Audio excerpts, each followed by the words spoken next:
Welcome back. Today I want to just discuss quickly these Ford Transit wiring looms between the body and the door. I'm doing them on a weekly basis now. Basically what happens is this plugs into the body of the vehicle, this goes into the door, and in here are about 20 to 30 black wires. The wires break like this, you see. Wires break, you have no idea which wire is which, so you have to replace the wiring loom.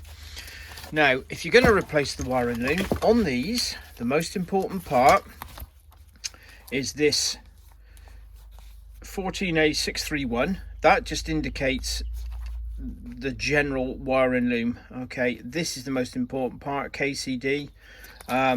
Your replacement loom must have at least the first two letters. For example, if you bought a KBD, it's not going to fit. Okay, it'll either be too short, or one of these plugs will be missing, or it'll be wired different. Okay, so that's the most important. So you first of all choose that. So say you're looking on eBay for a second-hand one, you punch that GK3T in, 14A631, and you'll have loads of them come up. But these will be different. These numbers will be different. Letters rather will be different. The one on the end, the D for example, that is, you need to get one that is later than the one you've got. So if you've got a KCB, a KCD will work, okay? But if you've got a KCD and you put a KCB in, it'll be different, okay? Again, something will be changed on it. So that's that bit. But say you want to actually repair this loom, and you've got just a load of broken wires inside this rubber grommet. Well, what you need to do, the easiest way, to be honest, is take the whole lot out, get it on the bench, peel all this back so you can see where the broken wires are. All right, so I'm going to do that now. So what I've done now is just peeled the rubber grommet back, and you'll have at least 4, 5 wires broken. Normally it's these bottom ones that go, and as you can see, they're black.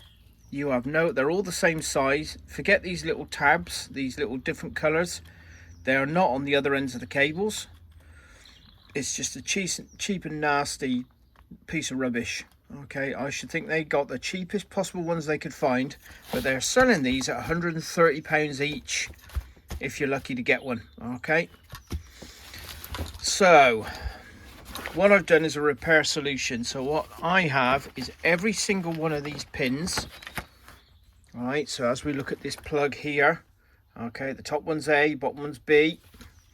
Every single one of these pins goes to a plug, and I've got this all pinned out exactly right. So for example, this one, right, so that's the grey plug, what we call the grey plug, 8 pins each one. So pin 1 goes to A14 and A15, pin 2 goes to B11.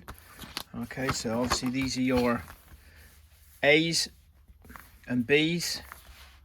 Okay, so B11, so if I look down to B11, pin 2 grey plug, B11, pin 2 grey plug. Okay, and I've got each one of these in turn for every one of these plugs. So I know when one of these breaks, all I've got to do is put a meter on the broken wire.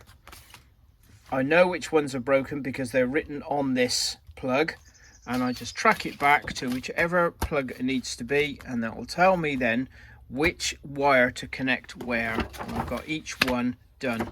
Now if you want a copy of this, okay, just email me, caralarmandradio@gmail.com, and I'll send you the photos across of these looms so you can repair them yourself. And I mean, everybody says, oh well, you might as well put a new wiring loom in because they never get repaired properly. Yes, they do.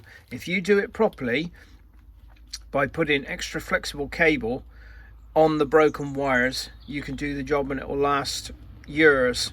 Okay, if you go and buy a new loom, you're basically doing exactly the same, and within a couple of years anyway, this loom will be broken and you'll have the same routine again.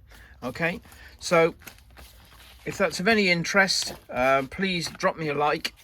If you want this information, these pinouts, send an email to caralarmandradio@gmail.com, and I'll send the photos across to you. and I hope this helps. Thank you for watching.